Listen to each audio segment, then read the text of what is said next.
Hi, this will be a chair-based class.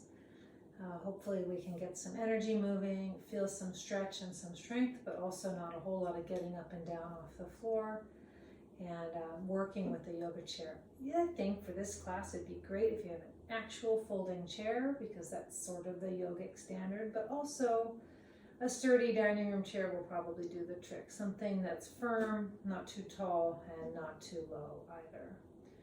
Some basic etiquette for working with the yoga chair is to have the feet, I know I'm wearing black pants here, I'll go at a slight angle, the knees over the feet placed evenly and with some care so they aren't just kind of turned out, turned in, and having the shins nicely vertically stacked over the feet and sitting tall.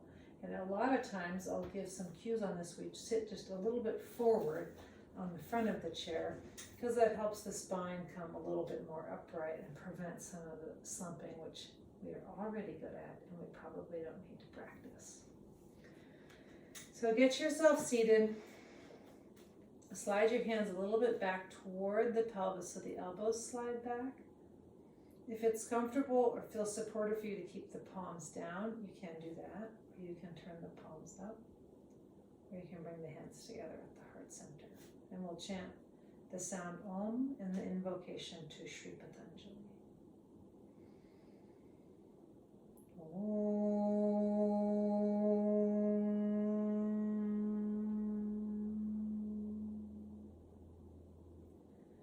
Yogena Tasya padena vacham malam sharirasya cha vaidyakena yopa karotam pravaram muninam patanjalim pranjalyaranatosmi abahu purushakaram Shankachakrasitarnam Sahasrashirasam Shvetam Pranamami Patanjalim. Om Shanti Shanti Shanti. Namo Namah. So we'll start. I'm going to turn my chair so you can see, you can be in any orientation that works for you. We'll start, like I said, up on the front of the chair, feet planted evenly, and reach the hands back behind you and grab the seat of the chair or the back arms of the chair or a little higher to open the chest. This will depend a little bit on the chair you're using and the length of your arms. See if you can find a place where the arms can be straight. Turn the biceps away from each other and move the chest forward.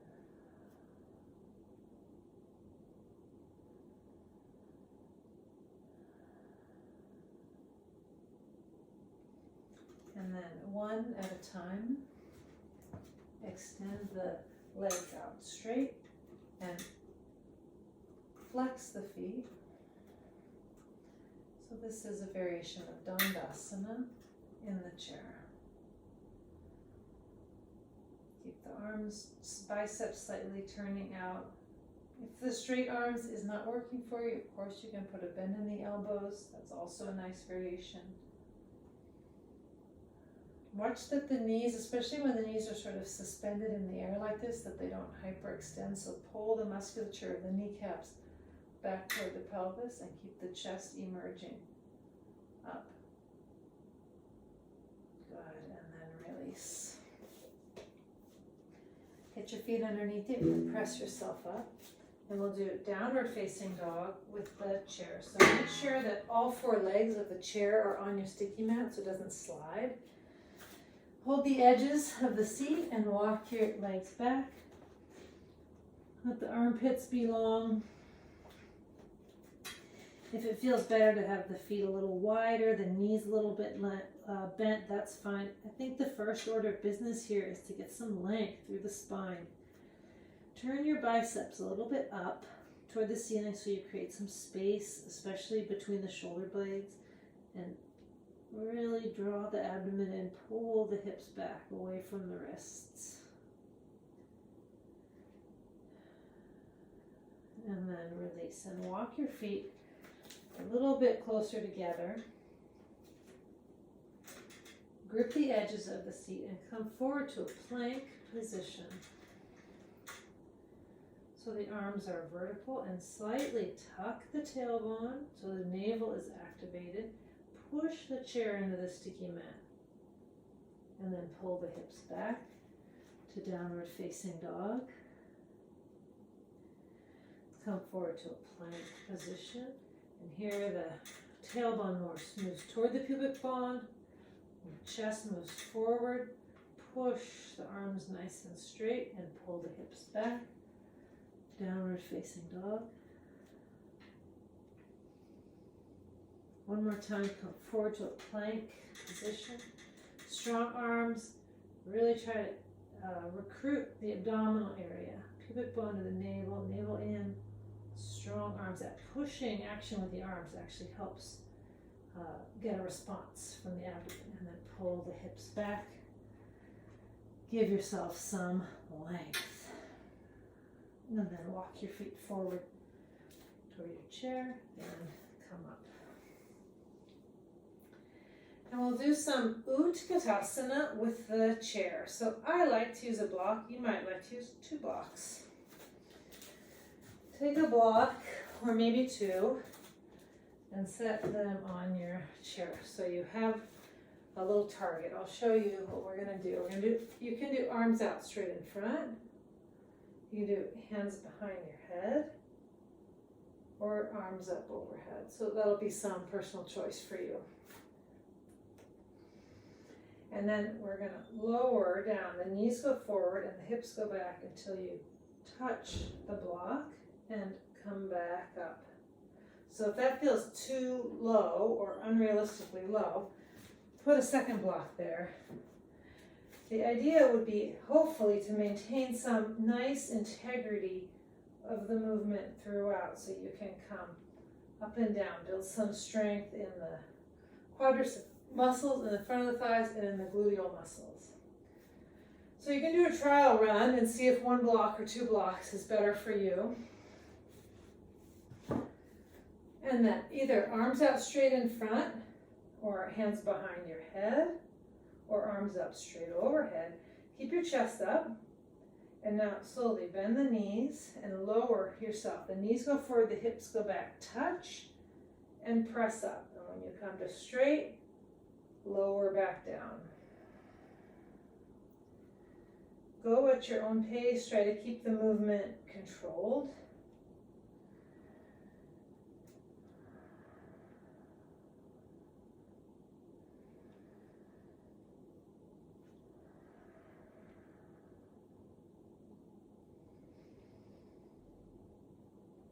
Do 1 more time if you can.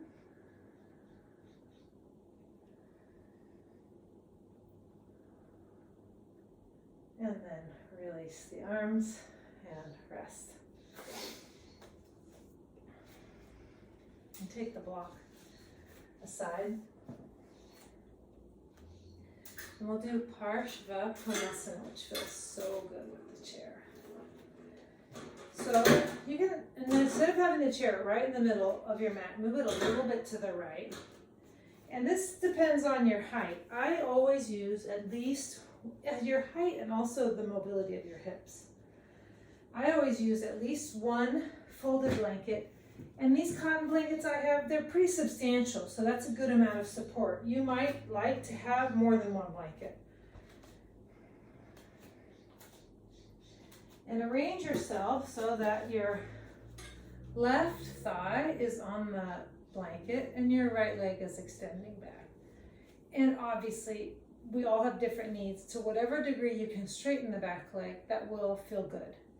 And sometimes just adding a second blanket really helps, because the chair is actually quite low. And when we do our standing poses, although we might feel and think we're that low, we aren't usually. So having some more height on the seat of the chair can make these poses actually feel more familiar.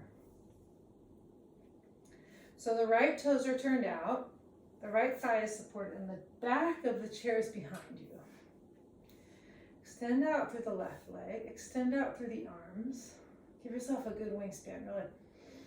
Breathe into it, and then reach out and bring your right elbow to your right knee and push. If you prefer, you can also grab the seat of the chair or that front leg of the chair. Take your left hand, you can have your hand on your hip. Sometimes you can reach back and grab the back of the chair, which is behind you, and hold that. Or you can, of course, extend the left arm overhead. Such a nice way to do these poses because we receive the support of the chair and we can still engage and work the energetics and the muscularity of the pose, but with some support. And then come up, push through the right leg and press yourself up and release. The only downside of working with the chair is you got to move it all around between each side. So take your time, come out of your pose, and oops, move your chair a little bit to the left side of your mat so that you have room to extend your right leg back behind you and get whatever blankets you need.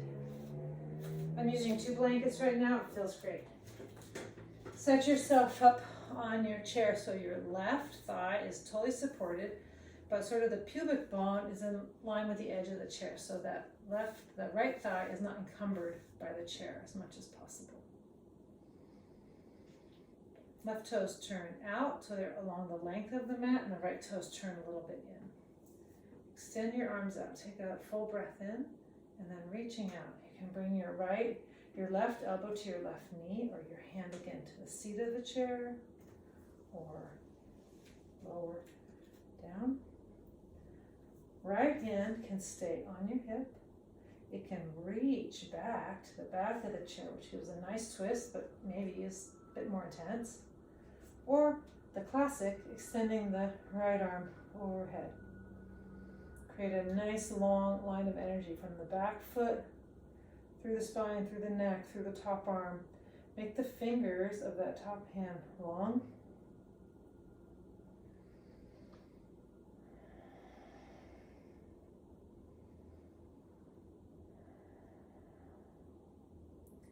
Good, and then use the strength of the left leg and press yourself up, and then release.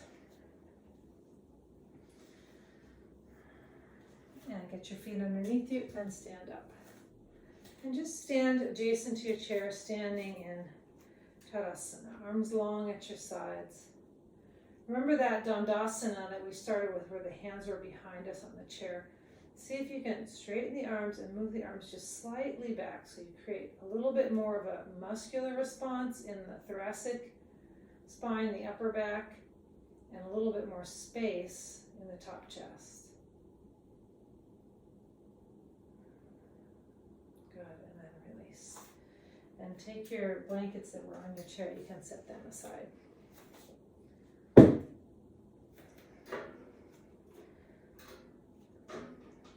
So we're going to do some variations of movements working with the hands on the chair and moving the legs to strengthen some of the muscles in and around the hips and the base of the spine.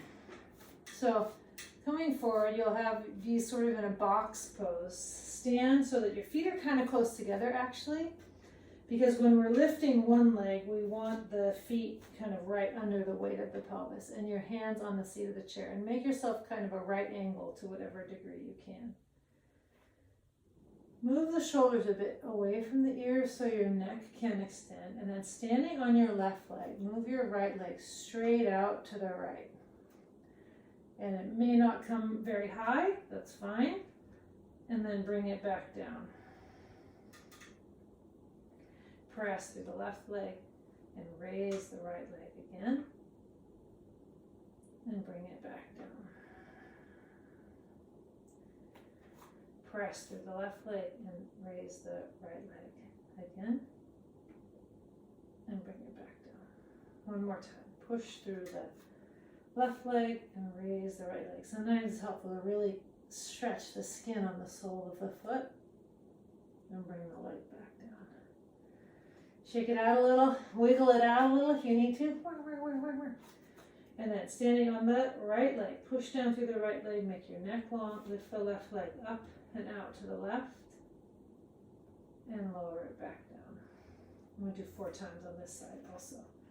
Push through the arms, draw your belly in, chest forward, press through the right leg, lift the left leg. Trying to maintain nice integrity and structure. Lower the leg, strong arms, chest forward, push through the right leg, lift the left leg. Release it down slowly with control. Try not to just collapse out. Last time. Push through the right leg, chest forward, lift the left leg. Even if you go barely an inch or two, try to maintain integrity, control, and then lower the left leg back down. Bend your knees a little and push yourself up and come to standing. Tadasana, facing your chair.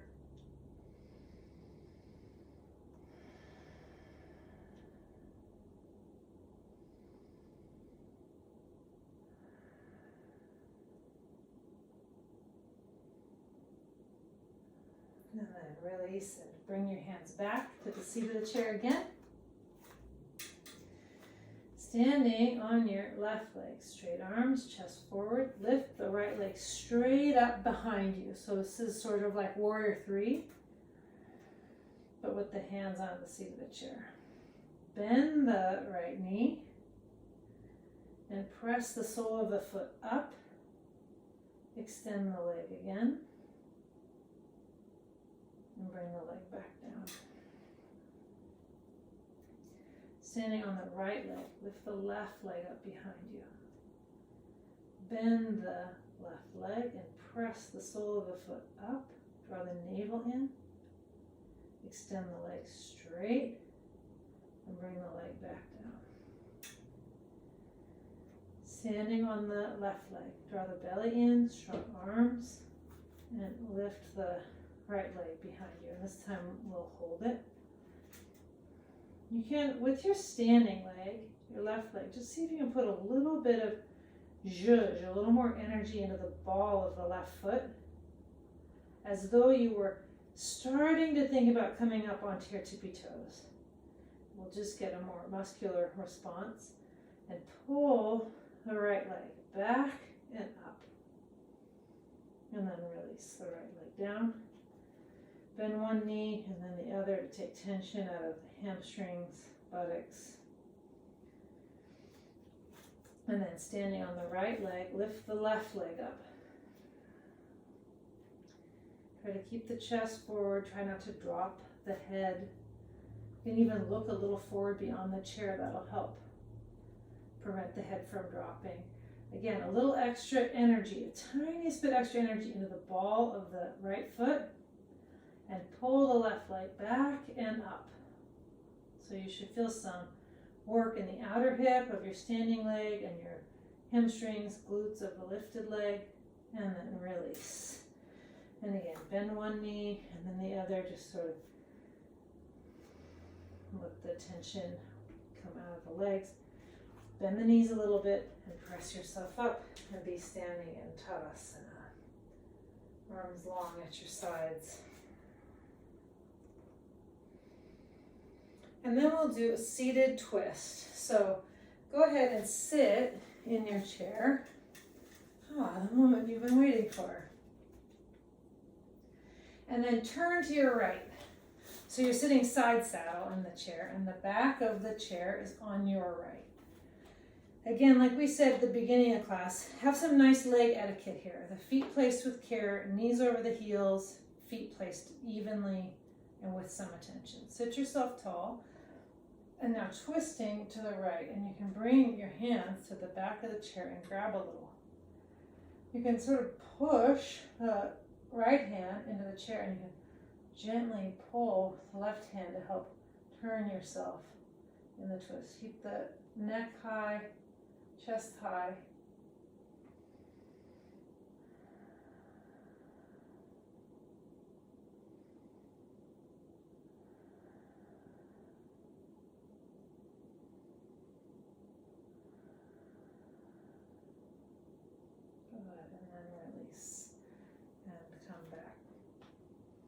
And turn yourself so you're facing forward on your chair. I'm going to adjust my chair so I don't turn my back on you. And now walk your feet around to the left. So you're sitting side saddle and the back of the chair is on your left. Place your feet with care, sit tall and twisting to the left. And again, this time you can push a little with the right hand, pull a little with the left hand to help get yourself some nice rotation. Draw the whole abdominal area just gently in. It's not a big, crazy gripping. It's just a muscular and energetic maintenance so that that area which can get kind of stagnant or lost stays in the pose with you. Also, sometimes that right shoulder will really creep up, or left shoulder will really creep up, so keep the left shoulder down. Nice long length through the spine. Sometimes in the twist, the breath is a bit compromised because the ribs and the chest are impacted by the effects of the twist. So maybe the breath is not super deep, but see if you can keep the breath steady. Good, and then come back to the center. And then again, get your feet underneath you, push into the feet and press yourself. Now we are done with the chair, so you can set your chair aside. And we're going to use either a bolster or 2 blankets.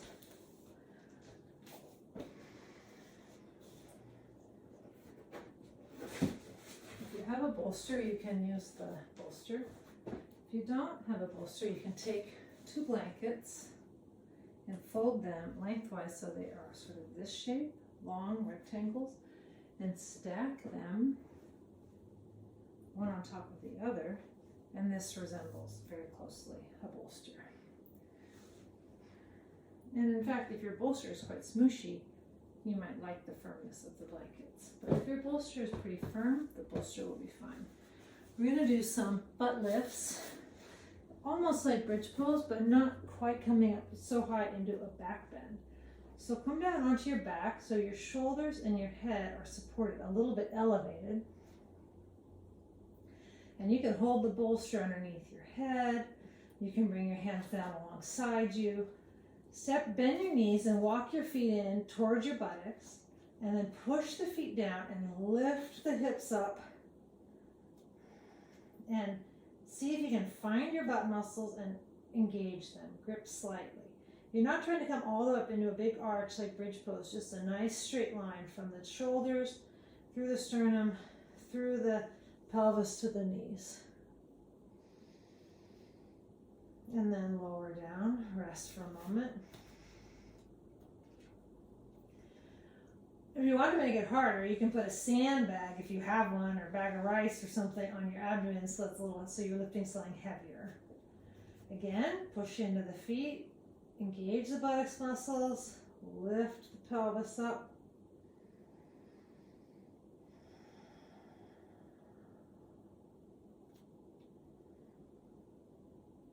And then release down.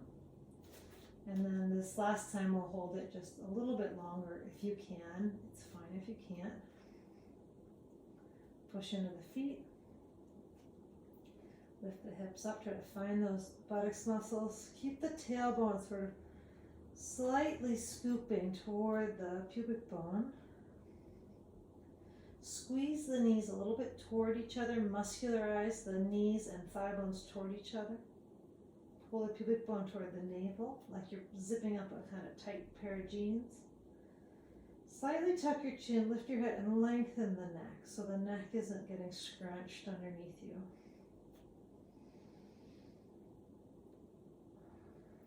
Imagine you were going to lift one leg and feel how that, imagine you're going to lift your right leg and how it makes you push more with the left leg. And then imagine you're going to lift the left leg and how it makes you feel push more with the right leg. And then push with both legs like that. So the legs come to life a little bit more. Good. And then release down. Extend the legs, and one way or another, roll to your side or press yourself up to sitting.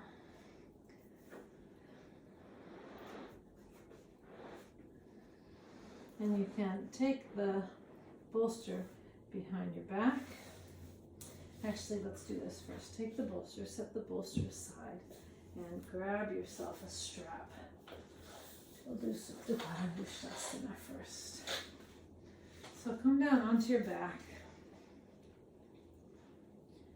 Bend your knees and adjust your pelvis.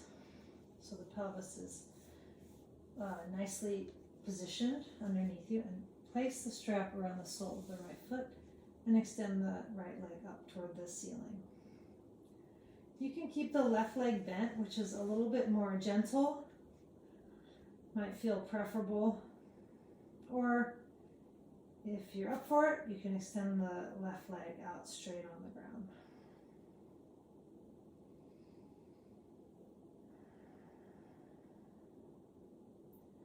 With the leg, the right leg that's lifted, press the right foot into the strap. Firm the musculature around your right knee. Draw the abdomen a little bit in and toward the chest. Turn the palms to face each other. Turn the biceps a little bit away from one another.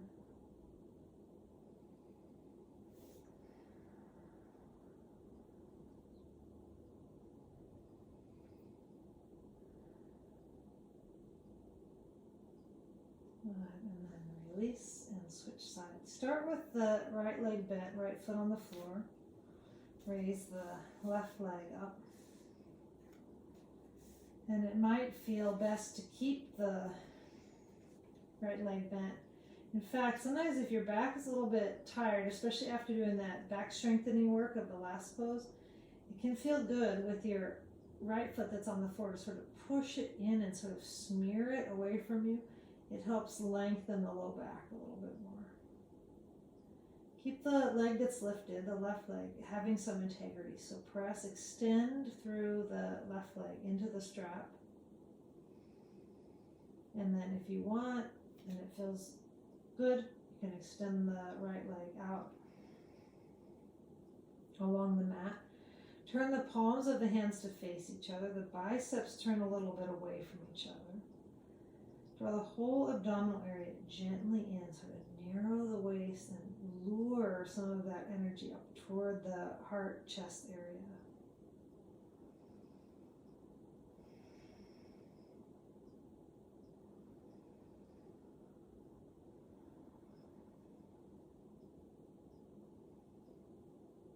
Good. And then bend the left leg, bend the right leg, and release. And then you can set your strap aside.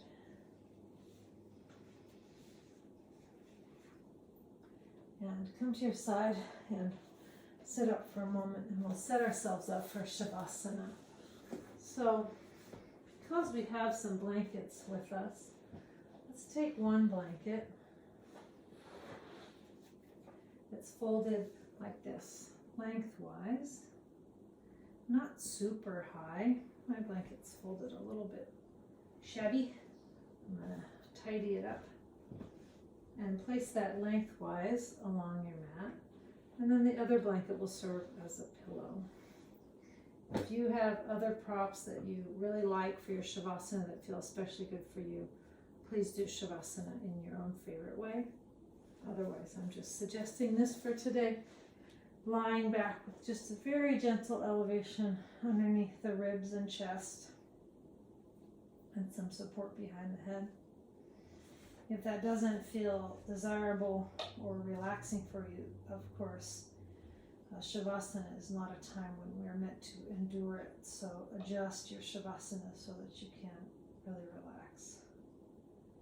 Extend the legs out one at a time. Extend the arms out, and if possible, let the palms turn up, which creates more space across the chest. Let your tongue come down away from the roof of the mouth.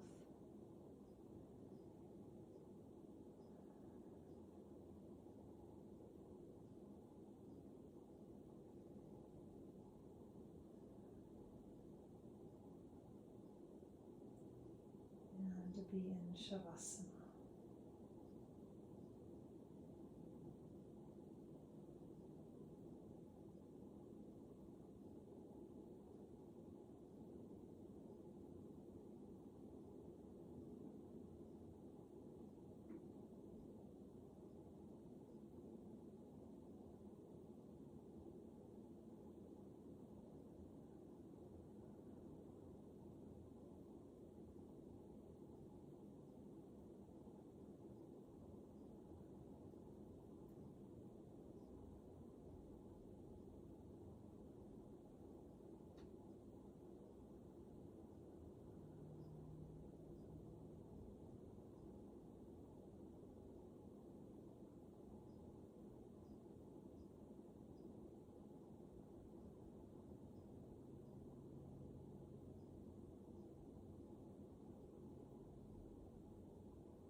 If you have the time to stay longer in Shavasana, then please do that for yourself. Otherwise, you can start to deepen the breath.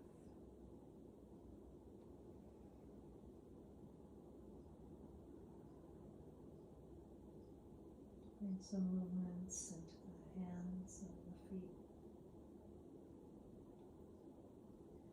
And one at a time, let the legs bend. Roll to your side.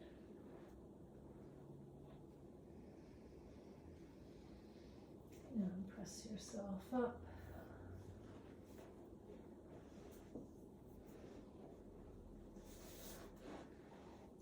And we'll end with 3 rounds of Om.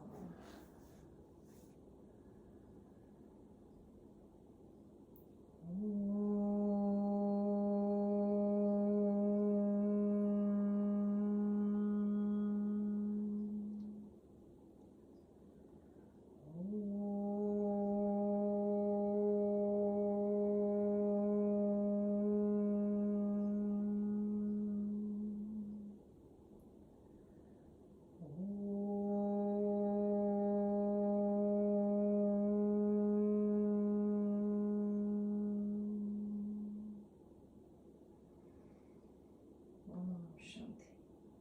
Namo Namah.